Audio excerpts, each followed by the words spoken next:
오늘 본문 속에서 벨렉스 총독이 물러나고 그 자리를 대신해서 베스도 총독이 부임하게 되었습니다.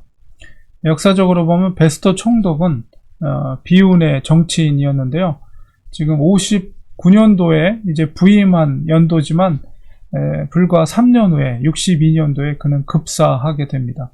어쨌든 이 유다의 총독으로 온 베스도는 부임하고 나서 3일 후에 이제 가이사라의 총독 관저가 있지만은 이제 유대인들의 종교적이고 문화적인 중심대가 예루살렘이니까 수도가 예루살렘으로 올라가게 됩니다.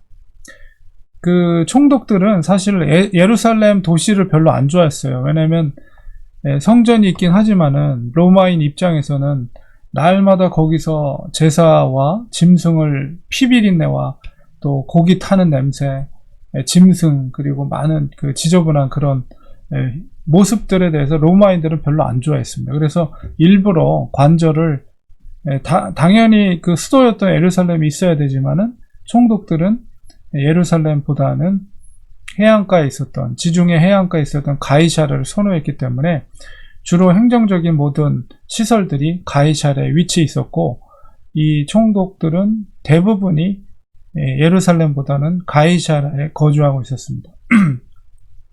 그래서 부임하고 사실은 바로 예루살렘으로 올라가야 하지만 그렇지 않고 3일이 지난 후에나 이제 베스도 총독은 예루살렘으로 올라가게 됩니다.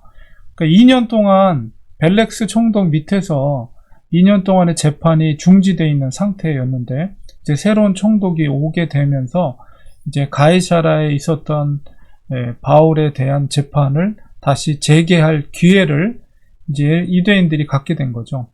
그래서 대제사장들과 유대인 중 높은 사람들이 바울을 다시 이제 고소하게 되는데 아나니아 제사장은 이제 물러난 상태고 다른 이제 새로운 제사장을 뽑기 위해서 다른 제사장들이 모여있는 구성체인 것으로 보게 됩니다. 그래서 이제 그 유대인과 대제사장들이 베스도 총독에게 이제 뭔가 호의를 베풀어줘서 이제 바울을 예루살렘으로 옮겨달라고 이렇게 부탁을 하게 됩니다. 그러니까 그렇게 부탁한 이유는 이제 옮기는 중에 중간에 이제 매복해서 바울을 죽이려고 이제 그런 계획을 세우고 베스도 총독에게 그것을 요청했지만 베스도도 정치인이었기 때문에 이제 그런 걸 허락해 주지 않습니다. 그런 위험한 일을 허락하지 않고 대신에 자기가 다시 이제 가이사랴로 내려갈 것이고 바울이 거기 있으니까 너희들이 이제 함께 가서 이제 그곳에서 재판을 하자 이렇게 제안을 하게 되고 결국은 이제 베스도의 총독의 말대로 이제 예루살렘에서 한 8일 정도, 10일 정도 머물러 있다가 드디어 가이사랴로 가게 됩니다. 그래서 그리고 이제 유대인들도 같이 오게 돼서 다음날 2년 동안 중지됐던 재판이 다시 시작이 되었고 이제 재판정 앞에서 이제 유대인들이 바울을 다시 고소하면서 여러 가지 증거를 대고 이제 고소할 그런 죄명들에서 얘기를 하지만 사실 뭐 말로만 뒤집어 씌운 거지 합당한 증거가 나오지 않은 거예요. 그리고 그거에 대해서 이제 바울이 이제 변론을 하게 됩니다. 그래서 로마법을 바울도 잘 알고 있었기 때문에 자기의 행위라는 것, 행위 그리고 자기가 했던 모든 것들에 대해서 로마법에 전혀 저촉이 되지 않고 이것은 로마가 어느 정도 유대인들에게 허락한 유대교의 어떤 종교적인 관행에 대해서 얼마든지 그 범주 안에서 행한 종교적인 행위이기 때문에 로마법으로는 전혀 자기가 잘못이 없다는 것을 이제 사도 바울이 베스도 총독 앞에서 변호를 하게 됩니다. 그리고 오히려 나를 고소한 유대인들에 대해서 이제 그들이 오히려 나에게 불의를 행했다고 거짓 증거를 말을 하고 있다라는 것에 대해서 부당함을 사도 바울이 베스도 총독 앞에서 그것을 얘기하게 되죠. 사실 베스도 입장에서는 바울의 이 문제가 사실은 이제 골치가 아팠죠. 풀어주자니 유대인들의 눈치가 보이고 또 유대인들의 뜻대로 따르자니 죄송합니다. 로마 시민권을 갖고 있는 바울을 보호해야 될 로마인으로서 또 그렇게 할 수도 없는, 이리저리 할 수 없는 상황 속에서 이 베스토 총독이 바울에게 제안하는 건 뭐냐면, 그러면은 저 사람들의 뜻대로 예루살렘에 올라가서 재판을 재개하기를 원하느냐? 그러면 바울의 입장에서는 그것이 얼마나 위험한 인지를 알기 때문에 그것을 원하지 않는다. 그러면 너가 로마인으로서 마땅히 이제 로마의 법정에 상소하기를 원하느냐, 가이사 앞에서 그것을 하기를 원하느냐, 이것을 물었을 때 사실은 이제 사도 바울은 2년 동안 그 감옥에서 가이사랴에서 머물러 있는 동안 하나님께서 분명히 자기에게 말씀을 통해서 주신 비전이 바로 로마에 가서 너가 예루살렘에서 한 것처럼 나를 증거해야 될 것이다, 복음을 전해야 될 것이다에 대한 분명한 비전이 있었기 때문에 2년 동안 사도 바울이 머무르면서 그 중심 속에는 자기가 로마로 가야 된다는 뜨거운 열망이 있었던 거죠. 그래서 베스도의 그런 제안에 대해서 이제 나에게 하나님께서 기회를 주시고 길을 터주시는구나, 아마 그런 생각을 했을 거예요. 그래서 베스도에게 강력하게 자기가 상소해서 가이사 앞에서 내가 이 재판을 계속 재개하기를 원한다 라는 로마인으로서의 그런 권한을 가지고 그것을 이야기합니다. 그때 이제 베스도 입장에서도 바울의 그 말에 오히려 속으로 아마 좋아했을 거예요. 왜냐하면 골치 아픈 문제가 해결이 되니까. 정치적으로 자기에게 문제가 되지 않는 범위 내에서. 왜냐하면 이제 일단은 바울이 자기의 영역에서 떠나게 되면 자기가 신경 쓸 일이 아니기 때문에 그 바울의 주장대로 로마로 보내버리고, 또 유대인들에게도 자기가 할 말이 있는 거죠. 로마인이기 때문에 그가 상소를 해서 마땅히 로마의 가이사 앞에서 재판을 하기를 원한다 해서 보내버리면 되는 거니까. 그래서 베스도도 정치적인 입장에서는 굉장히 안도를 하고 굉장히 정치적으로 좋은 판단이다라고 아마 여겼을 거라고 봅니다. 어쨌든 이런 과정들이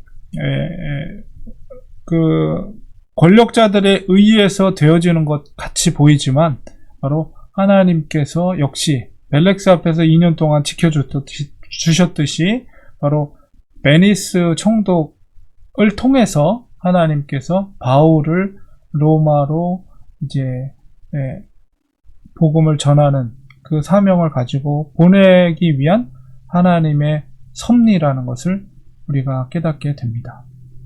그래서 하나님의 시선이 어디 있는가, 이 세상에 되어지는 그 역사 속에서, 흐름 속에서 정말 하나님의 시선이 어디 있는가, 이게 중요한 거죠. 그래서 우리도 세상의 어떤 권력들 앞에서도 우리가 두려워할 필요 없습니다. 왜냐하면 만왕의 왕 되신 하나님께서 하나님의 자녀들을, 특별히 우리들에게는 주님의 십자가의 죽으심을 통해서 우리의 영혼을 하나님께서 아들의 영혼으로 값주고 사셨기 때문에 자녀들이에요. 하나님의 자녀들. 하나님께서 예수 그리스도를 믿는 자들에게 주신 자녀로서의 특권을 우리에게 주셨어요. 그러므로 우리가 하나님을 향한 신실한, 우리 아버지를 향한 신실한 믿음이 있다면 하나님께서는 자녀들을 향한 또한 돌보심이 분명히 있다는 것이죠.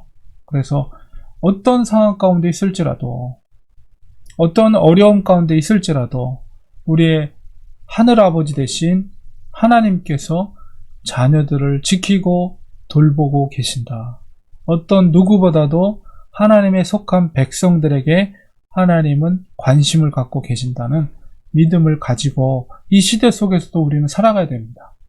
그리고 우리는 마땅히 세상에 눈을 돌리지 말고 그 참된 우리의 하늘 아버지께 우리의 시선을 고정하고 주님을 향한 믿음을 가지고 우리가 살아가야 됩니다. 그리고 하나님이 이 땅에 보내신 분명한 사명과 목적, 의식을, 이걸 놓쳐버리면 안 돼요. 우리가 하늘 아버지를 우리 아버지로 모신다면 아버지께서 이 세상에 우리를 보내신 분명한 목적이 있는 거죠.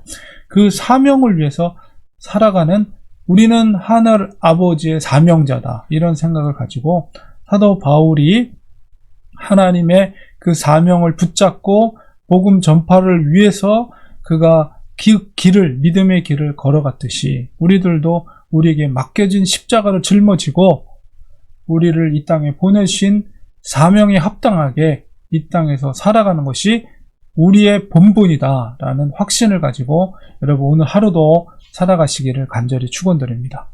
기도하겠습니다. 하나님, 주님의 십자가의 죽으심의 은혜로 우리가 하나님 아버지를 아버지로 고백할 수 있는 자녀의 특권을 주셨습니다. 우리에게 믿음의 선물을 허락해 주신 하나님의 놀라우신 사랑을 감사드립니다. 하나님, 우리가 하늘 아버지, 여호와 하나님을 우리 아버지로 고백하며 살 수 있는 은혜를 주셨듯이 우리가 이 땅에 사는 목적이 이 땅에서 우리 이 땅의 삶을 즐기면서 사는 것이 아니라 사도 바울의 사명처럼 우리도 동일한 사명을 가지고 이 땅에 사는 자임을 고백합니다. 하나님, 우리가 짊어져야 될 우리의 십자가를 지고 주님께서 걸어가신 그 골고다의 길을 우리들도 묵묵히 믿음으로 걸어가는 저희들 되게 하여 주시옵소서. 이 땅에 소망을 두는 자들이 아니라 하늘의 소망을 두고 하늘 시밀권을 가진 자로서 하나님께서 이 땅에 보내신 분명한 목적과 사명을 가지고 그것을 위해 믿음의 길을 우리가 묵묵히 걸어갈 수 있는 하나님의 사람들 되게 하여 주시옵소서. 그러할 때 하나님이 어떤 세상의 권세 앞에서도 우리를 지키시고 보호하시고 그 사명의 길을 갈 수 있도록 길을 터주시고 인도해 주실 줄 믿습니다. 그 믿음을 가지고 살아가는 하나님의 사람들 되게 하여 주시옵소서. 예수님의 이름으로 기도합니다. 아멘.